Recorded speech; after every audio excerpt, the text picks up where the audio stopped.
Haleluya, puji nama Tuhan, salam sejahtera bagi kita semua. Tuhan Yesus memberkati kita dimanapun kita berada, keluarga Jemaat GPD El Shaddai Magelang. Mari sama-sama kita akan kembali menikmati kebenaran firman Tuhan yang saat ini saya beri tema Mesbah. Kita akan melihat dalam kitab Kejadian 22 ayat 9. Kejadian 22 ayat 9. Saya baca firman Tuhan. Sampailah mereka ke tempat yang dikatakan Allah kepadanya. Lalu Abraham mendirikan mesbah di situ, disusunyalah kayu, diikatnya Ishak anaknya itu, dan diletakkannya di mesbah itu di atas kayu api. Puji nama Tuhan, Bapak Ibu dan Saudara yang diberkati oleh Tuhan. Mesbah, kita lihat mesbah dalam bahasa Ibrani itu pakai kata misbea, yang berarti tempat persembahan binatang yang disembelih. Jadi mesbah itu identik dengan korban, karena di sana ada korban, di sana ada persembahan yang diberikan kepada Allah. Nah, Abraham ini memang terkenal suka membangun mesbah. Kemanapun ia pergi, ia selalu membangun mesbah di tempat itu. Di sana dia bersyukur kepada Tuhan. Di sana dia menyembah Tuhan. Dia ingat untuk membangun mesbah bagi Tuhan kemanapun dia pergi. Dan firman Allah katakan di situ ia memanggil nama Tuhan. Kita lihat dalam kitab Kejadian 12, kita mulai kitab Kejadian 12, kita lihat bagaimana Abraham ini adalah orang yang suka membangun mesbah dimanapun dia pergi. Kita mulai dari Kejadian pasal 12, saya baca ayat 7 sampai ayat 8. Nanti kita akan lompat di pasal 13 ayat 18. Kejadian 12 mulai ayat 7, ketika itu Tuhan menampakkan diri kepada Abram dan berfirman, "Aku akan memberikan negeri ini kepada keturunanmu." Maka didirikannya di situ mesbah bagi Tuhan yang telah menampakkan diri kepadanya. Jadi kita lihat Abraham membangun mesbah di situ. Di ayat 8, kemudian ia pindah dari situ ke pegunungan di sebelah timur Betel. Ia memasang kemahnya dengan Betel di sebelah barat dan Ai di sebelah timur. Lalu ia mendirikan di situ mesbah bagi Tuhan dan memanggil nama Tuhan. Jadi kita lihat ketika Abraham pindah dari situ, dia pun membangun mesbah di situ. Kita lompat pasal 13 ayat 18. Sesudah itu Abram memindahkan kemahnya dan menetap di dekat pohon-pohon terbantin di Mamre dekat Hebron, lalu didirikannya mesbah di situ bagi Tuhan. Dimanapun dia pergi, dia berada, dia bangun mesbah buat Tuhan. Ada korban di sana, ada persembahan di sana buat Tuhan. Dan kalau kita kembali di ayat 8, pasal 12 ayat 8, dikatakan ia mendirikan di situ mesbah bagi Tuhan dan memanggil nama Tuhan. Kalau kita lihat di dalam bahasa Indonesia masa kini, juga di situ ia mendirikan mesbah dan menyembah Tuhan. Jadi kata memanggil nama Tuhan di dalam salinan bahasa Indonesia masa kini itu dikatakan menyembah Tuhan. Jadi mesbah ini erat kaitannya dengan penyembahan. Tempat di mana kita membangun hubungan dengan Allah lewat pujian dan pengagungan.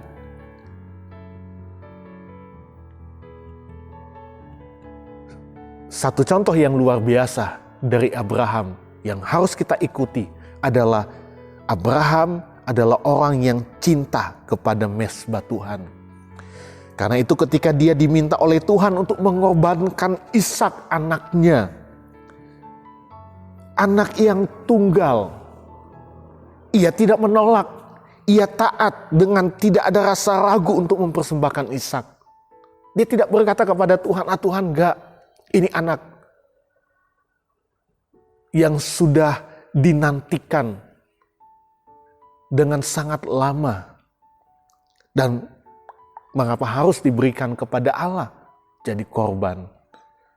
Enggak, tetapi Abraham melakukan apa yang Tuhan perintahkan kepadanya. Dia percaya Tuhan sanggup menghidupkan Ishak lagi. Karena Ishak ini adalah anak perjanjian. Itulah sebabnya Abraham disebut sebagai bapak orang beriman. Imannya teguh karena ia suka membangun mezbah. Imannya teguh karena hubungannya dengan Allah itu sangat baik. Imannya tetap kuat karena dia selalu menyembah Tuhan. Ada penyembahan kepada Tuhan. Itu akan menguatkan iman setiap kehidupan kita. Kalau kita lihat iman dari Sarah, istrinya, iman dari dua orang bujang yang mengikutinya ketika dia menuju ke tempat di mana Tuhan perintahkan untuk mempersembahkan Ishak. Kalau mungkin Sarah tahu sebelumnya, dia tidak akan memberi izin. Kalau kedua bujangnya ini itu ditinggal ketika mereka mau naik gunung, kedua bujangnya itu Abraham bilang tinggal, gak boleh ikut sampai ke atas. Kenapa? Kalau mereka akan ikut sampai ke atas, mereka akan menghalangi Abraham untuk mempersembahkan Ishak. Lah, Abraham ini kok gila? Anak sendiri akan dipersembahkan, mau disembeli di atas mezbah. Pasti tidak akan diberi. Mereka akan melarang dia untuk melakukan itu. Kenapa? Karena mereka tidak punya iman yang sama seperti Abraham. Iman yang kuat karena dia punya hubungan yang baik dengan Tuhan. Imannya teguh karena dia seorang yang menyembah Tuhan. Di mana ada mezbah penyembahan, di situ ada hadirat Tuhan. Dan hadiratnya yang akan memelihara setiap kehidupan kita. Kita lihat Kejadian 22. Kembali ke ayat pokok kita, saya baca ayat 16 dan ayat 18. Katanya, aku bersumpah demi diriku sendiri, demikianlah firman Tuhan. Karena engkau telah berbuat demikian, engkau tidak segan-segan untuk menyerahkan anakmu yang tunggal kepadaku. Maka aku akan memberkati engkau berlimpah-limpah dan membuat keturunanmu sangat banyak. Seperti binatang di langit, seperti bintang di langit dan seperti pasir di tepi laut. Dan keturunanmu itu akan menduduki kota-kota musuhnya. Ayat 18, oleh keturunanmu lah semua bangsa di bumi akan mendapat berkat, karena engkau mendengarkan firman-Ku. Jadi kita lihat, ada pemeliharaan Tuhan di sana. Ada berkat Tuhan di sana. Bagi orang yang punya hubungan yang baik dengan Tuhan. Ada penyembahan dengan Tuhan. Kita melihat ketika Abraham akan berpisah dengan Lot, keponakannya. Karena pada saat itu terjadi pertengkaran antara gembala-gembala Abraham dengan gembala Lot, karena tempat yang mereka tinggali pada saat itu tidak cukup lagi untuk mereka. Mereka mulai bertengkar, dan pada akhirnya keputusannya adalah perpisahan.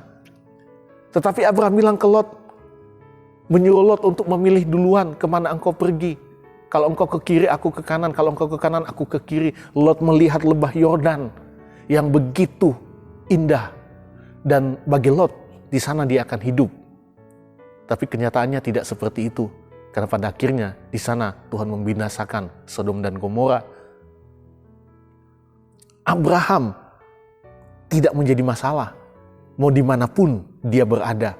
Kalau di sana ada penyembahan, kalau di sana ada mezbah, di sana ada berkat Tuhan. Tempat tidak menjadi masalah bagi Abraham. Yang penting ada mezbah, pasti ada hadirat Tuhan, pasti ada pemeliharaan Tuhan. Nah, kita lihat seperti apa mezbah penyembahan yang berkenan kepada Tuhan. Yang pertama, mezbah itu harus ada korban. Ayat 13. Lalu Abraham menoleh dan melihat seekor domba jantan di belakangnya yang tanduknya tersangkut dalam belukar. Abraham mengambil domba itu lalu mengorbankannya sebagai korban bakaran pengganti anaknya. Kita lihat yang pertama, mezbah itu harus ada korban. Lalu Abraham menoleh, katakan dia melihat seekor domba jantan di belakangnya. Abraham mengambil domba itu lalu mengorbankannya sebagai korban bakaran pengganti anaknya. Demikian juga penyembahan kita sekarang ini. Harus ada korban. Karena tanpa korban pujian dan pengagungan, kita bukan penyembahan yang berkenan kepada Tuhan. Apa korban yang harus kita bawa dalam penyembahan kita kepada Tuhan? Yaitu hidup yang menyenangkan hati Tuhan. Roma 12 ayat 1, firman Tuhan bilang, "Karena itu saudara-saudara, demi kemurahan Allah, aku menasihatkan kamu supaya kamu mempersembahkan tubuhmu sebagai persembahan yang hidup, yang kudus, dan yang berkenan kepada Allah. Itu adalah ibadahmu yang sejati." Kata ibadah itu berarti pelayanan atau penyembahan. Penyembahan yang berkenan kepada Tuhan, pelayanan yang berkenan kepada Tuhan adalah ketika di sana ada korban. Kehidupan kita itulah persembahan yang hidup, kata firman Allah, yang harus jadi persembahan hidup, yang kudus dan yang berkenan kepada Allah. Yang berarti kita belajar untuk menanggalkan keinginan daging. Itu adalah korban dalam penyembahan kita. Seperti halnya korban yang ditaruh di atas mezbah pada saat itu.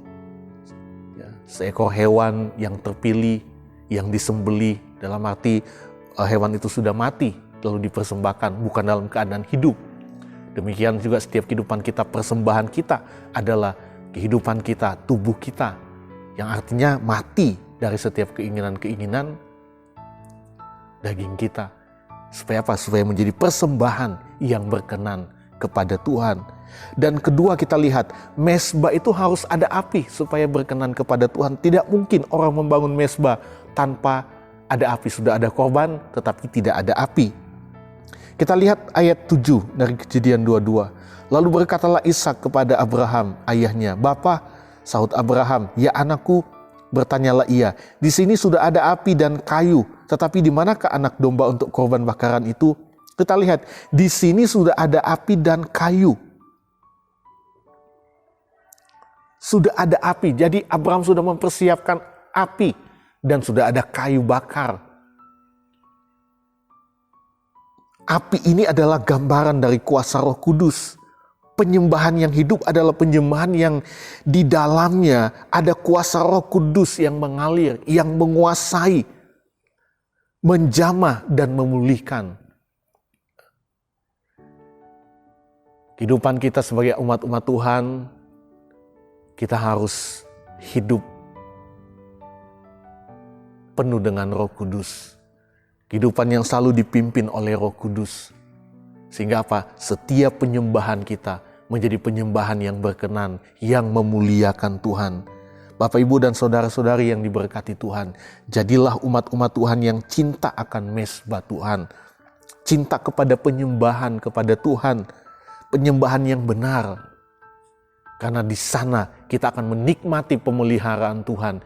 Di sana penyembahan kita berkenan kepada Tuhan. Tuhan hadir dan Tuhan yang memberkati. Bahkan Dia Tuhan yang akan menyatakan begitu banyak perkara-perkara yang ajaib di dalam kehidupan kita.